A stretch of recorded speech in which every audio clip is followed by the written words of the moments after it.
이 영상은 앞선 2부에서 이어지는 연속 강의입니다. 2부에서는 시부모, 남편, 며느리 각자가 어디에서 책임을 떠넘기고 어디에서 경계를 넘고 있었는지를 구조적으로 살펴보았습니다. 그러나 구조를 이해하는 것만으로는 이 현상이 왜 특정 사람에게 왜 이토록 극단적인 형태로 나타나는지까지 완전히 설명되지는 않습니다. 여기서 우리는 한 단계 더 깊은 질문으로 들어가야 합니다. 이 단절은 어디에서 시작되었는가? 정말로 결혼 이후의 문제인가? 아니면 이미 훨씬 이전 한 사람의 삶 속에서 통과되지 못한 어떤 중간 상태가 조용히 누적되어 온 결과인가? 철학은 언제나 행동의 옳고 그름을 묻기 전에 그 행동이 어떤 과정의 끝에 놓여 있는가를 묻습니다. 그리고 티벳 사자의 선은 말합니다. 인간은 죽음 이후에만 바르도로 통과하는 존재가 아니라 삶 속에서도 기존의 세계가 무너지고 다음 질서가 아직 오지 않은 수많은 전이의 구간,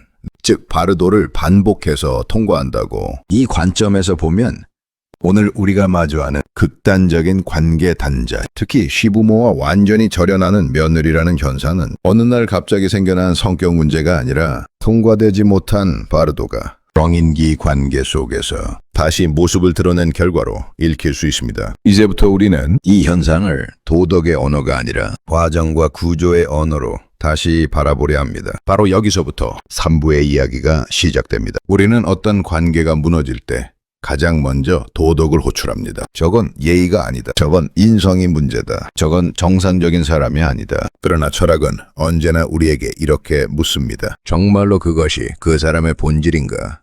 아니면 그 사람이 통과하지 못한 어떤 과정의 흔적인가? 이 영상을 제작하는 이유는 단순합니다. 오늘 우리가 너무 쉽게 악으로 규정하고 너무 빠르게 교정의 대상으로 몰아붙이는 극단적 관계 단절 현상, 특히 시부모와 완전히 절연하는 며느리라는 존재를 도덕의 언어가 아니라 구조의 언어로 다시 보아야 할 시점에 와 있기 때문입니다. 티벳 사자의 선은 말합니다. 인간은 죽음 이후에만 중음 중인 바돌 통과하는 존재가 아니라 살아있는 동안에도 수차례 중음을 통과한다. 기존의 세계관이 무너졌으나 다음 삶의 형식이 아직 완성되지 않은 상태, 그 불안정한 전이 구간이 바로 바르도입니다. 청소년기는 그 대표적인 시기입니다. 그리고 이 시기에 부모의 이혼이라는 사건은 단순한 가정사나 환경 변화가 아니라 아이의 존재 구조 전체를 흔드는 존재론적 붕괴 사건으로 작동할 수 있습니다. 문제는 사건 자체가 아닙니다. 문제는 그 사건이 설명되지 않은 채, 해석되지 않은 채 혼자 감당하도록 방치되었을 때입니다.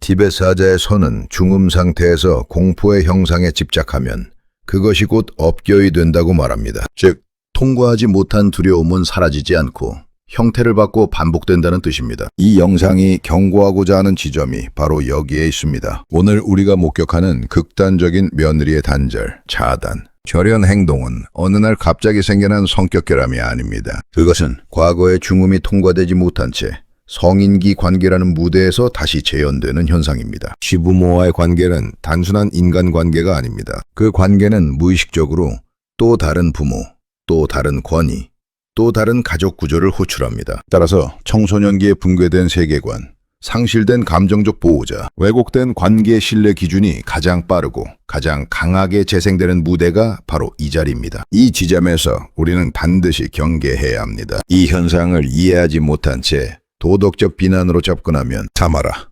어른이니까 이해해라, 가족인데 그럴 수 있냐는 말들은 상처를 치유하기는커녕 과거의 위협을 현재에 다시 재현하는 신호로 작동하게 됩니다. 철학적으로 말하면 이것은 윤리의 실패가 아니라 인식의 실패입니다. 불교는 집착이 고통을 낳는다고 했고, 공자는 강요된 효가 인연을 해친다고 했으며, 스토아 철학은 통제할 수 없는 것을 통제하려 들 때 인간은 파괴된다고 경고했습니다. 그럼에도 우리는 여전히 묻습니다. 왜 그렇게까지 극단적으로 행동하는가? 왜 누구는 괜찮고 누구는 무너지는가? 이 강의는 바로 그 질문에 대한 구조적 답변을 시도합니다. 언악의 문제가 아니라, 정상과 비정상의 문제가 아니라 청소년기의 심리적 바르도를 어떻게 통과했는가? 멈췄는가? 혹은 끊어냈는가의 차이로 이 현상을 설명합니다. 그리고 더 중요한 이유가 있습니다. 이 현상을 이해하지 못하면 우리는 두 가지 극단으로 빠지게 됩니다. 하나는 모든 것을 참고 감당해야 한다는 자기 희생의 강박이고, 다른 하나는 이해라는 이름으로 모든 파괴를 방관하는 무책임입니다. 이 영상은 그 어느 쪽도 선택하지 않습니다. 이해는 면죄부가 아니며 감당에는 한계가 있다는 사실을 동시에 말하고자 합니다. 이 강의의 목적은 누군가를 비난하기 위함이 아닙니다. 그러나 동시에 가족 전체가 무너지는 구조를 외면하자는 이야기도 아닙니다. 이해와 보호, 공감과 경계, 치유 가능성과 현실적 한계를 동시에 사유하는 것, 그것이 성숙한 철학적 태도이기 때문입니다. 이제부터 우리는 청소년기의 심리적 바르도가 어떻게 성인기 관계 전략으로 고착되는지, 왜 어떤 사람은 의미화의 길로 나아가고, 왜 어떤 사람은 동결에 머무르며, 왜 어떤 사람은 절단이라는 극단적 선택을 하게 되는지를 발달 심리학과 애착이론, 그리고 고전 철학의 언어로 하나씩 풀어갈 것입니다. 이 영상은 누군가를 공격하기 위한 영상이 아닙니다. 그러나 현실을 흐리게 만드는 위로를 제공하는 영상도 아닙니다. 통과되지 못한 바르도를 직시하고 이해와 판단의 기준을 다시 세우기 위한 강의입니다. 이 주제가 불편하다면 아마도 중요한 지점을 건드리고 있기 때문일 것입니다. 이 강의가 누군가에게는 자기 이해의 출발점이 되기를, 누군가에게는 잘못된 죄책감에서 벗어나는 계기가 되기를 바랍니다. 이러한 구조적 이해가 필요하다고 느끼셨다면 구독과 공유를 통해 이 논의가 더 많은 사람에게 전달될 수 있도록 함께해 주시기 바랍니다. 관계를 바꾸는 첫걸음은 사람을 바꾸려 하기 전에 이해의 언어를 바꾸는 것에서 시작됩니다. 티베트 사자에서는 인간의 삶을 연속된 바르도, 중간 상태의 흐름으로 봅니다. 죽음 이후의 죽음만이 아니라 삶 속에서도 정체성이 붕괴되고 재구성되는 전이 구간이 반복된다는 관점입니다. 청소년기는 대표적인 심리적 바르도다. 이 시기에 부모의 이혼을 경험하면 아이는 다음과 같은 중흠 상태에 놓인다. 첫째 가정은 안전하다고 하는 기존 세계관에 붕괴되고, 둘째, 감정적 보호자의 상실 상태로 놓이며, 셋째, 관계에 대한 신뢰 기준의 재설정 상태에 놓입니다. 티베트 사자의 선은 중음 상태에서 두려움의 형상에 집착하면 그것이 곧 업카르마이 된다고 말한다. 즉, 이 시기의 공포, 분노, 불신을 통과하지 못하면 성인이 되어서도 유사한 관계 상황에서 동일한 반응을 반복한다.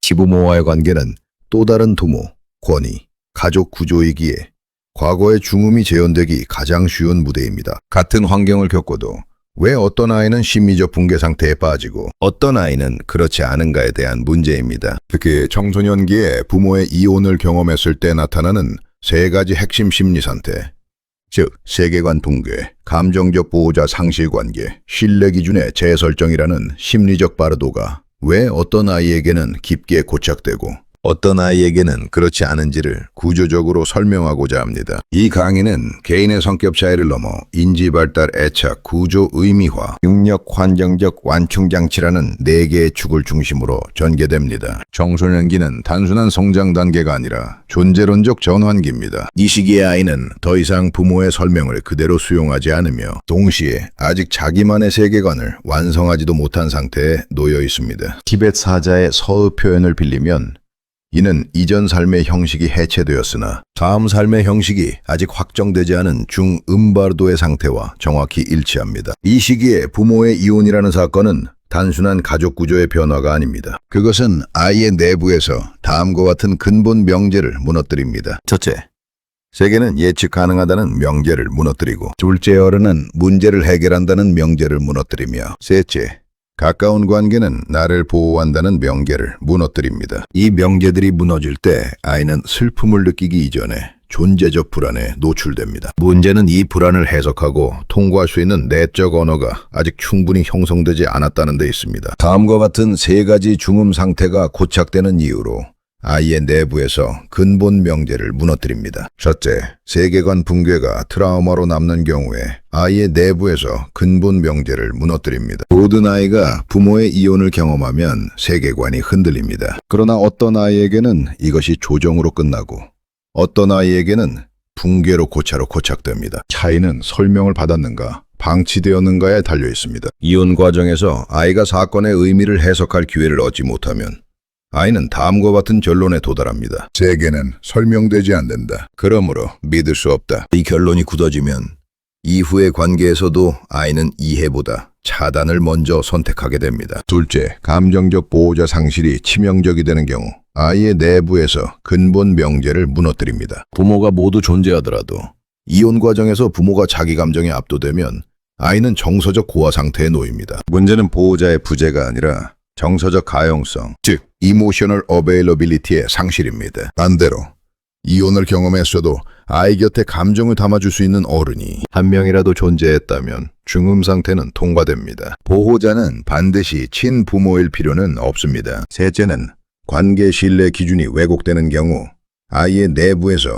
근본 명제를 무너뜨립니다. 청소년기의 아이는 부모 관계를 통해 관계의 작동 원리를 학습합니다. 이혼이 다음과 같은 방식으로 제시될 때 문제가 발생합니다. 첫째, 갑작스럽고 설명 없는 단절이 될 때 문제가 발생합니다. 둘째, 한쪽 부모에 대한 비난을 강요받을 경우에 문제가 발생합니다. 셋째, 갈등을 회피하거나 폭발로 끝내는 방식으로 제시될 때 문제가 발생합니다. 이때 아이는 관계의 결론을 이렇게 학습합니다. 관계는 오래 갈수록 위험해진다. 이제 질문의 핵심으로 들어갑니다. 같은 환경에서도 왜 어떤 아이들은 이 세 가지 상태에 빠지지 않을까요? 첫째, 의미와 능력이 작동한 경우에는 이 세 가지 상태에 빠지지 않습니다. 이 아이들은 사건을 자기 탓이나 세계의 붕괴로 해석하지 않습니다. 이는 타고난 낙관성 때문이 아니라 사건을 언어로 정리해준 어른의 존재 덕분입니다. 둘째, 안정. 애착의 최소 단위가 유지된 경우 이 세 가지 상태에 빠지지 않습니다. 애착은 완전해야 작동하는 것이 아닙니다. 단 한 사람과의 일관된 정서적 연결만으로도 아이는 심리적 기준점을 유지할 수 있습니다. 셋째, 외부 환경에 완충장치가 있는 경우에 이 세 가지 상태에 빠지지 않습니다. 학교, 또래, 멘토, 종교 공동체 등은 심리적 충격을 분산시키는 역할을 합니다. 이는 아이가 모든 관계가 무너진 것은 아니다 라는 증거를 체험하게 합니다. 셋째 아이, 자신의 기질과 반응성의 차이로 이 세 가지 상태에 빠지지 않습니다. 마지막으로 아이의 타고난 신경계 반응성도 영향을 미칩니다. 그러나 이는 결정 요인이 아니라 증폭기에 가깝습니다. 환경과 해석이 이를 조절할 수 있습니다. 청소년기 부모 이혼이 반드시 심리적 붕괴로 이어지지 않는 이유는 명확합니다. 아이를 무너뜨리는 것은 사건이 아니라 사건을 해석할 수 없게 만드는 침묵과 고립입니다. 심리적 바르도는 피해야 할 상태가 아니라 통과해야 할 구간입니다. 이 구간을 통과한 아이는 오히려 관계에 대해 더 깊은 통찰을 갖게 되지만 통과하지 못한 아이는 성인이 되어서도 같은 중음을 반복하게 됩니다. 이것이 오늘 우리가 이 문제를 비난이 아니라 이해로 다뤄야 하는 이유입니다. 그런데 발달 심리학은 부모의 이혼을 경험한 아이가 성인이 된 이후 관계를 다루는 방식이 크게 세 가지 경로로 나뉜다고 설명합니다. 이 차이는 성격의 선악이나 의지의 강약 때문이 아니라 그 사건을 어떻게 해석하고 의미화했는가에 따라 형성됩니다. 먼저 첫 번째는 의미화 경로입니다. 이 경로를 밟은 사람은 부모의 이혼을 이렇게 이해합니다. 부모도 한계가 있는 인간이었구나. 이것은 나의 가치나 책임과는 별개의 사건이다. 예를 들어 이런 사람은 성인이 되어 배우자와 갈등이 생기더라도 즉각적인 단절을 선택하지 않습니다. 감정이 상하더라도 그 감정을 잠시 분리해두고 대화를 시도합니다. 시부모와 의견 충돌이 생겨도 저분들의 방식과 나의 방식이 다를 뿐이라고 해석하며 조절과 협상이라는 선택지를 남겨둡니다. 관계가 불편해질 수는 있지만 관계 자체가 위험하다고까지 인식하지는 않습니다. 이 경우 갈등은 관리해야 할 문제이지 제거해야 할 대상이 아닙니다. 두 번째는 동결 경로입니다. 이 경로에 이른 사람은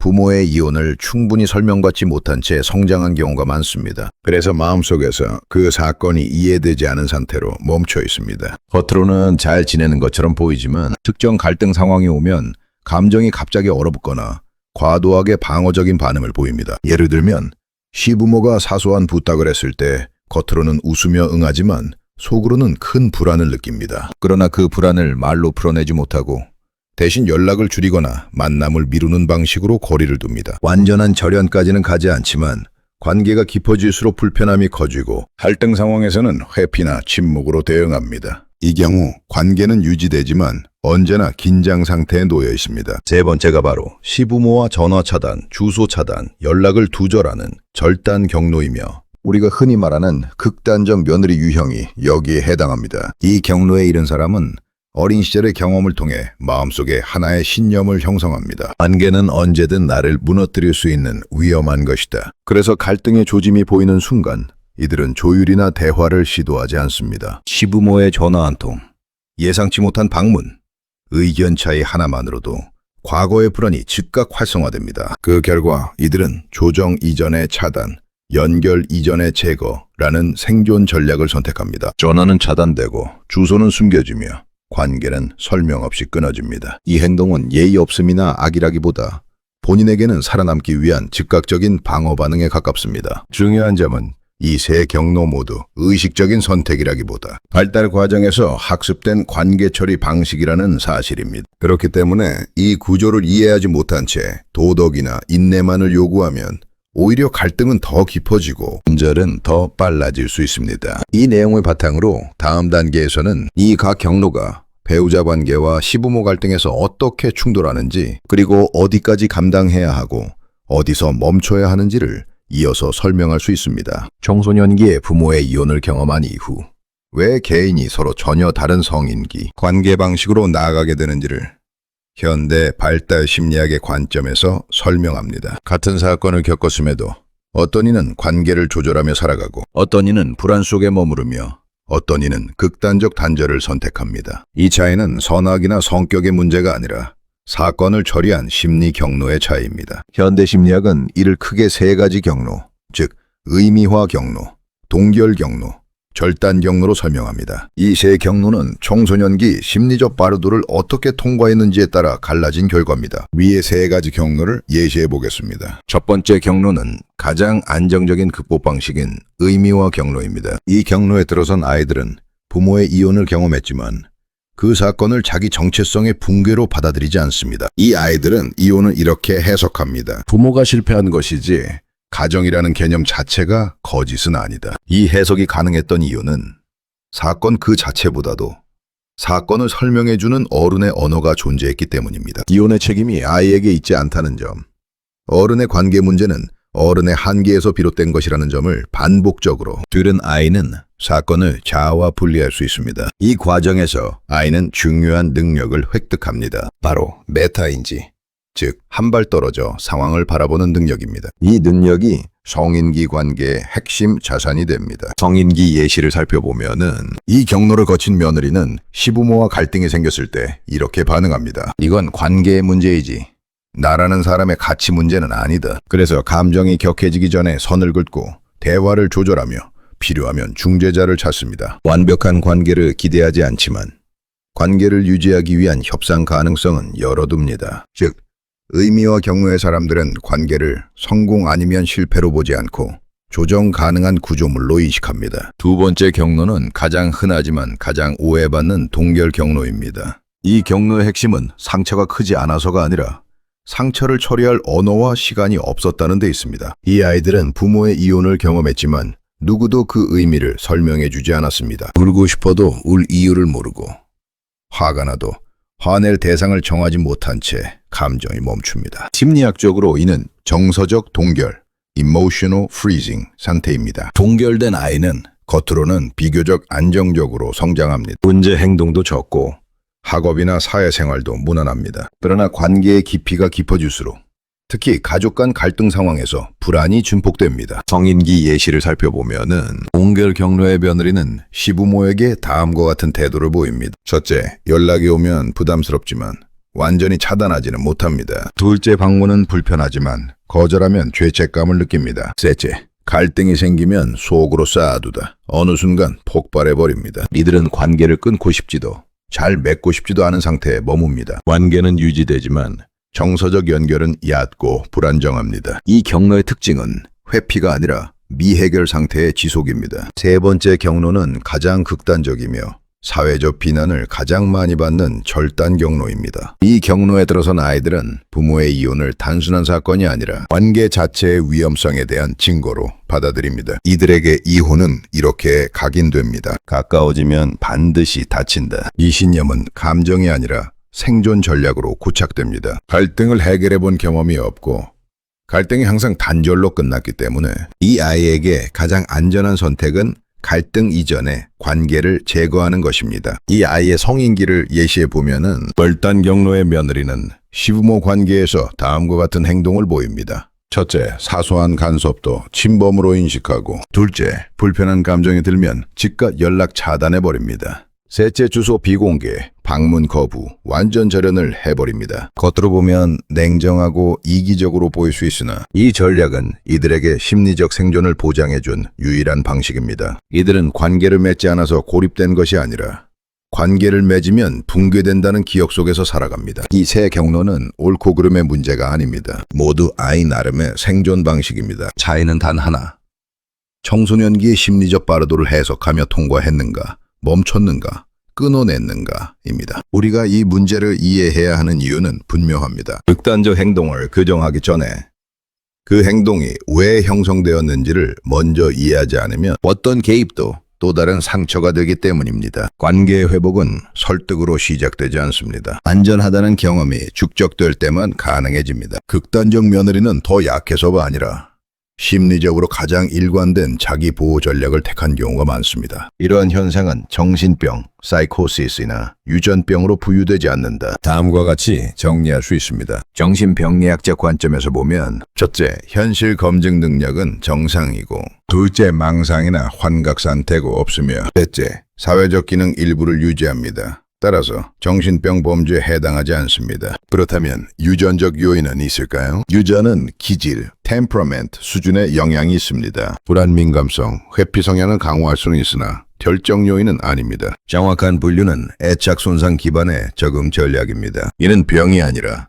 특정 환경에서 학습된 생존 방식입니다. 많은 부모와 시부모, 그리고 당사자들은 극단적인 관계 회피나 반절 행동을 보며 가장 먼저 이렇게 질문합니다. 저건 혹시 유전이 아닐까? 타고난 성격 문제 아닌가? 그러나 현대 발달 심리학과 애착 이론은 이 질문 자체가 문제의 본질을 비켜가고 있음을 지적합니다. 결론부터 말하면 유전은 방향을 정할 뿐 경로를 결정하지 않습니다. 유전이 관여하는 것은 성격이 아니라 자극에 반응하는 신경계의 민감도, 즉 기질, 템퍼러멘트의 수준입니다. 실제 행동 양식은 거의 대부분 특정 환경에서 반복적으로 학습된 생존 전략의 결과입니다. 유전적 요인이 영향을 미친다는 말은 흔히 오해됩니다. 이는 이 사람은 원래 이런 사람이다 라는 의미가 아닙니다. 유전은 다음과 같은 반응 경향성을 제공할 뿐입니다. 첫째, 불안 자극에 더 빨리 반응하는 신경계. 둘째, 갈등 상황에서 각성이 오래 지속되는 체질. 셋째, 거절이나 비난에 민감하게 반응하는 감수성. 예를 들어 두 아이가 같은 소음을 들었을 때 한 아이는 놀라고 다른 아이는 무덤덤할 수 있습니다. 이것이 바로 기질 차이입니다. 그러나 놀란 뒤 무엇을 학습하는가는 전적으로 환경의 몫입니다. 즉, 유전은 불안해질 가능성을 높일 수는 있지만 관계를 끊을지 조절할지 버틸지를 결정하지는 않습니다. 그렇다면 문제의 핵심인 극단적 절연을 하게 하는 며느리의 특정 환경이란 무엇일까요? 애착 손상을 만드는 환경은 대체로 다음 세 가지 특징을 공유합니다. 첫째, 감정이 예측 불가능한 환경입니다. 부모의 이혼 과정에서 가장 치명적인 것은 이혼 그 자체가 아니라 감정의 예측 불가능성입니다. 어느 날은 괜찮다가 어느 날은 울부짖고 어느 날은 침묵하는 환경에서 아이는 이렇게 학습합니다. 감정은 언제 폭발할지 모른다. 이 환경에서 아이는 감정을 탐색하거나 표현하는 대신 감정을 사전에 차단하는 전략을 익히게 됩니다. 둘째, 갈등이 설명되지 않는 환경입니다. 갈등이 존재하는 것보다 더 위험한 것은 갈등이 설명되지 않은 채 방치되는 환경입니다. 어른들은 흔히 아이 앞에서 싸우면 안 된다며 침묵을 선택하지만 설명 없는 침묵은 아이에게 혼란을 남깁니다. 이때 아이는 이렇게 학습합니다. 문제가 생기면 이유는 알 수 없고 갑자기 관계가 끝난다. 셋째, 아이가 정서적 중재자가 되는 환경입니다. 이혼 과정에서 아이가 부모의 감정 쓰레기통이나 편가르기의 대상이 될 때 애착 손상은 더욱 깊어집니다. 아이는 보호받아야 할 존재가 아니라 관계를 떠받치는 역할을 맡게 됩니다. 이 환경에서 아이는 생존을 위해 다음과 같은 결론에 도달합니다. 나는 누구에게도 기대면 안 된다. 아이의 학습은 도덕교육이 아니라 생존 학습입니다. 아이는 옳고 그름이 아니라 살아남는 방법을 배웁니다. 예를 들어 감정을 표현할 때마다 부모가 더 불안해지거나 분노한다면 아이는 감정을 숨기는 것이 안전하다는 것을 학습합니다. 갈등이 생길 때마다 관계가 끊어진다면 아이는 갈등 이전에 관계를 끊는 것이 가장 효율적이라는 결론에 이릅니다. 이는 의식적인 선택이 아니라 신경계 차원의 조건 반사적 학습입니다. 다음은 학습된 생존 방식의 실제 예시입니다. 첫 번째 예시는 불안 민감성과 회피 전략입니다. 불안 민감성이 높은 기질을 가진 아이가 감정 폭발과 침묵이 반복되는 가정에서 성장했다고 가정해 봅시다. 이 아이는 성인이 되어 다음과 같은 생존 전략을 사용합니다. 첫째, 갈등 가능성이 보이면 거리 두기를 합니다. 둘째, 연락 빈도를 최소화합니다. 셋째, 관계의 깊이를 의도적으로 제한합니다. 이는 차가움이 아니라 과부하를 피하기 위한 조절 전략입니다. 두 번째 예시는 절단 전략으로 고착된 경우입니다. 갈등이 항상 단절로 끝났던 환경에서 자란 아이는 성인기에도 같은 공식을 적용합니다. 갈등은 파국하다. 따라서 시부모의 간섭, 조언, 기대는 모두 위험 신호로 해석되고 가장 빠른 해결책은 차단이 됩니다. 정리하겠습니다. 극단적인 관계 회피나 단절은 병리도, 유전병도 아닙니다. 그것은 특정 환경에서 가장 효과적이었던 생존 전략이 성인기까지 유지된 결과입니다. 문제는 이 전략이 더 이상 필요한 환경이 아님에도 진정계가 여전히 과거의 위협을 현재로 인식한다는 데 있습니다. 따라서 해결의 출발점은 교정이 아니라 이 전략이 언제, 왜 필요했는가를 이해하는 데서 시작해야 합니다. 이해 없는 개입은 아이가 과거에 겪었던 바로 그 위협을 다시 재현할 뿐입니다. 결국 이 문제의 핵심은 행동이 아닙니다. 우리가 마주하고 있는 것은 사람의 선택이 아니라 통과되지 못한 시간의 잔존입니다. 극단적인 단절은 어느 날 갑자기 생겨난 태도가 아닙니다. 그것은 과거의 어느 시점에서 관계가 붕괴되었고 설명되지 않았으며 그 불안을 견뎌야 했던 아이가 선택할 수 있었던 가장 일관된 생존 방식이 성인기까지 지속된 결과입니다. 그래서 이 현상은 도덕으로 교정될 수 없고 설득으로 해소되지 않으며 인내를 강요한다고 사라지지도 않습니다. 불교가 말하는 바르도란 피해야 할 상태가 아니라 통과되어야 할 구간입니다. 그러나 한번 멈춰선 바르도는 스스로 지나가지 않습니다. 그 자리에 머무른 채 관계가 깊어질 때마다 같은 공포를 반복 고취할 뿐입니다. 이 지점에서 우리는 질문을 바꿔야 합니다. 왜 저 사람은 저렇게 행동하는가가 아니라 어디에서 멈춰서게 되었는가 라는 질문으로 말입니다. 이해란 면죄가 아닙니다. 그러나 이해 없는 개입은 언제나 또 다른 폭력이 됩니다. 관계를 회복하려면 먼저 그 사람이 왜 관계를 끊는 것이 가장 안전하다고 배웠는지를 알아야 합니다. 그래서 이 강의는 누군가를 옹호하기 위한 강의도 아니고